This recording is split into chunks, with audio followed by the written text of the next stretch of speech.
코코벨 스마일 텔레콤. 친절한 서비스, 착한 가격, 다양한 플랜, 코코벨 스마일 텔레콤. 코크텔란센터 1분 거리, 코코벨 스마일 텔레콤. 한인별 공식 대리점, 코코벨 스마일 텔레콤.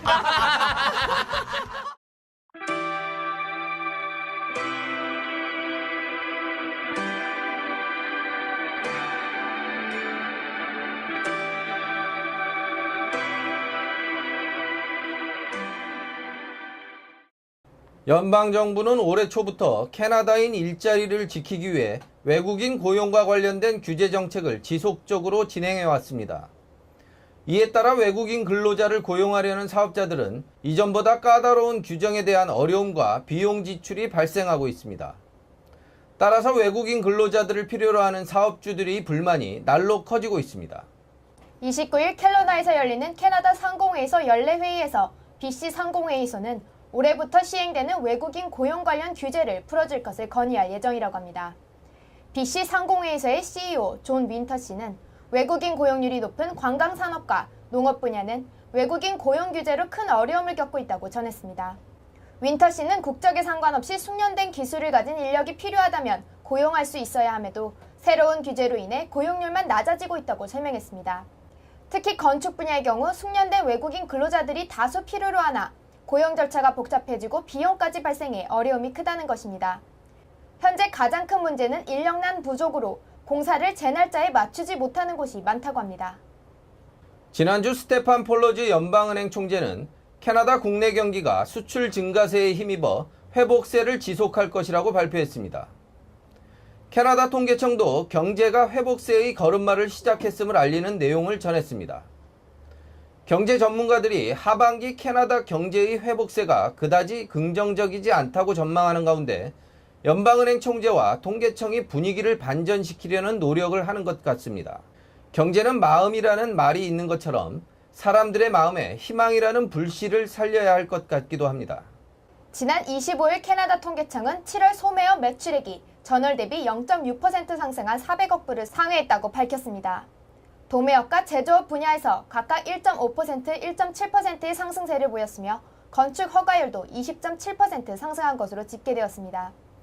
3.2%의 성장을 보인 소매업 분야의 상승 주요 원인은 주유 사용량이 많았던 여름철 특수성을 반영한 주유소 매출이었습니다. 의류 및 액세서리, 인테리어 부분에서도 각각 1.9%와 1.6%의 증가세를 보였으나 지난 6개월간 성장세를 달렸던 자동차 및 자동차 부품 부분에서는 0.6%가 하락했습니다. 캐나다 컨퍼런스 보드는 올해 하반기 생산업계와 건축업계 등의 성장이 느려 캐나다 전역에 걸쳐 경제 성장률이 다소 하락할 것이라고 전했습니다. 또 이는 고용률에도 영향을 끼칠 것이라고 덧붙였습니다. 7월 소매업 매출액이 전달 대비 0.6% 상승했다는 점은 7월, 8월 전통적인 휴가철 소매 성수기임을 감안할 때 전달 대비의 상승률로서는 처참한 결과라는 것이 경제 전문가들의 의견입니다. 따라서 단지 0.6%의 상승률로 연방은행 총재가 회복세라고 하기에는 다소 무리가 있어 보입니다. 한편 컨퍼런스 보드 오브 캐나다는 BC주 GDP가 2.2% 상승할 것으로 예측했으나 이는 지난해보다 0.4% 하락한 수치라고 합니다. 예년보다 따뜻한 9월의 날씨로 주민들은 문과 유리창을 열어두는 경우가 많습니다. 그런데 이를 이용한 범죄가 기승을 부리고 있습니다. 사건은 주로 이른 오후 시간부터 저녁 9시 반 사이에 발생했으며 도난당한 물품은 주로 노트북과 스마트폰 등의 고가 기기들이었다고 합니다. 밴쿠버 경찰은 밴쿠버 웨스트엔드 지역 주민들에게 문과 유리창 등이 잘 잠겨 있는지 확인할 것을 당부했습니다. 지난 15일 이후 잠겨있지 않은 유리창 및 발코니 문 등을 통해 도둑이 침입한 사건이 무려 18건이나 발생했기 때문입니다. 월 평균 2회 정도의 강도 침입 사건이 발생했던 것에 비교해서 현 상황이 얼마나 심각한지 경찰 측은 설명했습니다. 고가의 노트북과 스마트폰은 물론 도난 순위 1위 품목인 현금이 도난된 곳들도 있었다고 합니다. 현재 밴쿠버 경찰은 이 지역에 대한 집중 순찰을 실시 중입니다. 경찰은 주민들의 주의를 경고함과 동시에 수상한 사람 또는 정황이 보일 경우 빠른 신고를 부탁하고 있습니다. 지난 2009년 6월 완공 이후 랭리와 리치메도우 지역을 잇고 있던 골든이어스 다리가 세금을 먹는 하마라는 불명예를 갖게 되었습니다. 통행료 수입이 적어 적자폭이 크다는 이유로 매년 톨게이트 비용을 올리고 있는 트랜스링크 측은 변명만 늘어놓고 있습니다. 4년여가 지난 지금도 골든이어 다리는 여전히 제 역할을 하지 못하고 있습니다. 다리 이용률이 예상치에 미치지 못하고 있기 때문입니다. 이로 인해 트랜스링크가 입는 금전적인 손실은 매년 3,500만 달러에서 많게는 4,500만 달러라는 사실이 공개되었습니다. 트랜스링크 측은 지난 26일에 있었던 BC주 교통부 장관과 지자체 대표들과의 회의 자리에서 이러한 사실을 공개하며 경기 불황이 시작되는 시점에 다리가 완공되었고 그 후 경기 침체 및 가스값 인상으로 다리 이용도가 낮다는 변명만 늘어놓았습니다. 트랜스링크 측은 지난 7월부터 차량당 10센트에서 15센트로 통행료를 인상한 바 있습니다. 인상 당시 물가 인상분을 반영해 교량 통행료를 인상시킨다고 했으나 결국은 적자폭을 메꾸기 위한 것임이 이번에 공개된 사실로 알 수 있습니다. 현재 교통부와 트랜스링크 그리고 각 지자체들의 가장 큰 근심거리는 교통시설 부족이 문제인 것 같습니다. 교통시설을 늘려야 하지만 비용이 부족해 정치계는 광역 밴쿠버 지역 모든 주요 도로와 다리를 유료화하는 방안을 논의 중이라고 합니다. 지난 26일에는 메시 터널을 다리로 교체하는 안을 두고 BC주 교통부 장관과 지자체 대표들이 회의를 가졌습니다. 그런데 이 자리에서 델타시의 로이스 잭슨 시장이 모든 주요 다리들을 유료화하되 요금을 1달러 정도로 낮게 책정하면 주민들이 받아들일 것이라고 말한 것이 알려지면서 논란이 확산되고 있습니다. 이에 밴쿠버의 사업가 크리스 씨는 돈을 내는 것을 좋아하는 사람은 없지만 도로 유료화는 피할 수 없는 부분이라고 시장의 의견을 옹호했습니다. 또 도로 위에 자전거 길이 생겨난 만큼 자전거 주행자들 역시 보험과 면허 등을 통해 비용을 함께 책임져야 한다고 말했습니다. 존이라는 한 시민은 도로 유료화에 찬성한다며 우리는 교통 증진 비용을 어떤 식으로든 감당해야 한다고 말했습니다. 하지만 주요 도로의 유료화 문제는 몇몇 긍정적인 시민들의 의견뿐만 아니라 더 많은 시민들의 의견을 참고해야 할 것이 분명합니다. 대한항공이 항공기에 탑승하는 임산부들을 위한 특별 서비스를 실시합니다. 기내 서비스 차별화 전략의 일환으로 오는 10월 1일부터 한국에서 출발하는 국제선 전 노선에 탑승하는 임산부들을 대상으로 기내 임산부용 편의용품을 무료로 제공한다고 밝혔습니다. 임산부들에게 제공되는 편의용품은 블랙베리 풋크림과 피부 케어 크림, 코튼 수면 양말, 입덧 완화차, 임신부용 가방고리로 구성되어 있습니다. 스킨 제품 및 수면 양말은 임신부의 건강을 고려해 유기농 원료와 소재로 만들었으며 임신부용 차는 임신부들 사이에서 큰 인기를 끌고 있는 디오가닉 제품으로 구성하는 등 세심한 배려를 기울였다고 합니다. 아울러 초기 임신부를 보다 쉽게 인식하기 위한 임신부용 가방고리도 함께 넣어 사회적인 배려를 토대로 보다 더 나은 출산 장려 환경이 만들어질 수 있도록 했으며 편의용품을 담은 파우치를 에코 컨셉으로 만들어 환경보호를 위한 의미도 함께 담았습니다.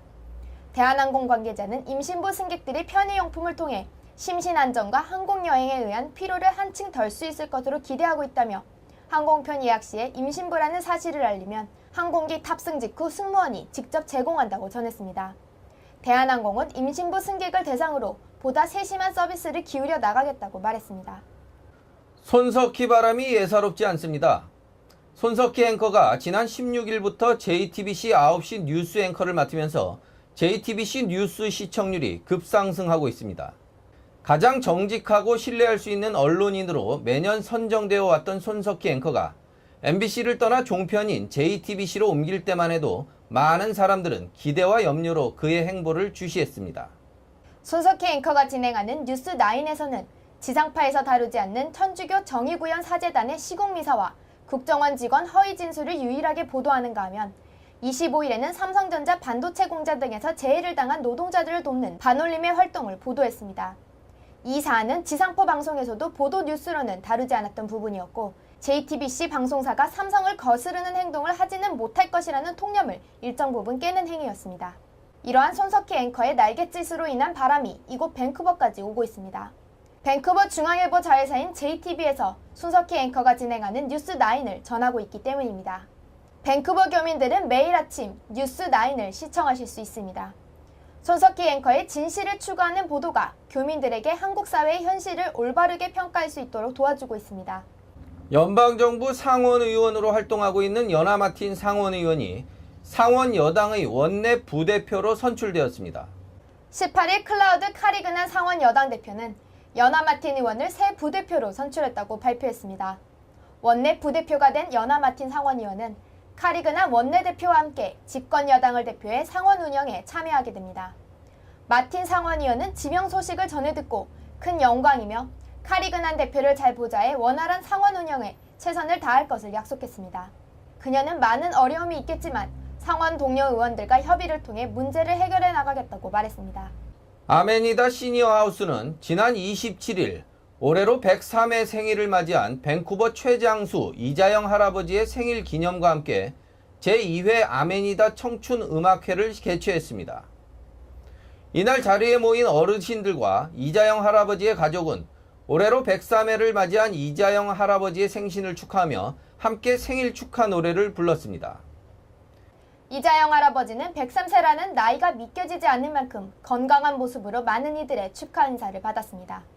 아메니다 청춘 음악회는 매년 어르신들이 음악을 직접 선곡하고 기획하며 출연하는 밴쿠버 대표 실버 음악회로서의 자리를 잡아가고 있습니다. 아메니다의 총지배인 티나 러브 씨는 이번 음악회를 통해 아메니다를 밴쿠버 지역의 실버 문화를 이끌어가는 시니어 문화센터로 발전시키고 싶다는 포부를 전했습니다. 이번 음악회는 아메니다 직원들의 깜짝 축하 공연, 케이크 절단식 등과 함께 거주 어르신들로 구성된 아메니다 한카 합창단의 공연과 더불어 왈츠와 탱고 공연 및 색스폰, 피아노 연주에 이르기까지 다양한 프로그램으로 구성되었습니다. 한카 수교 50주년과 한국전 정전 60주년을 맞이해 대한민국 해군 순항전단이 오는 10월 13일부터 16일까지 몬트리올의 올드포트 오브 몬트리올 항구를 방문합니다. 대한민국 해군 순항전단은 캐나다의 한국전 참전에 대한 한국 국민의 사의를 전달하고 한캐 양국 국민 간 우호 및 상호 이해 증진을 위해 방문하여 다양한 행사를 주최할 예정입니다. 방문 기간 동안 함대 공개 행사, 군항 연주회, 의장대 및 태권도 시범 등 다채로운 행사는 물론 캐나다 국민 및 한인 동포를 위한 함상 오찬 및 립세션을 개최할 계획입니다. 14일에 진행되는 가도행진과 문화행사에는 한인 동포들의 참여도 가능합니다.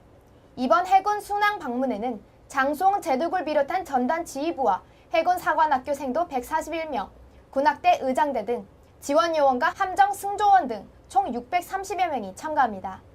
몬트리올에서의 3박 4일 일정을 마친 순항함대 전단에는 한캐 해군 교류의 일환으로 캐나다 해군 투르델 중위가 탑승하며 다음 항해지인 미국 볼티모어로 출항할 예정입니다. 웃으면 행복해집니다. 코코벨 스마일 텔레폰. 친절한 서비스, 착한 가격, 다양한 플랜, 코코벨 스마일 텔레콤. 코키텔럼 센터 1분 거리, 코코벨 스마일 텔레콤. 한인별 공식 대리점, 코코벨 스마일 텔레콤.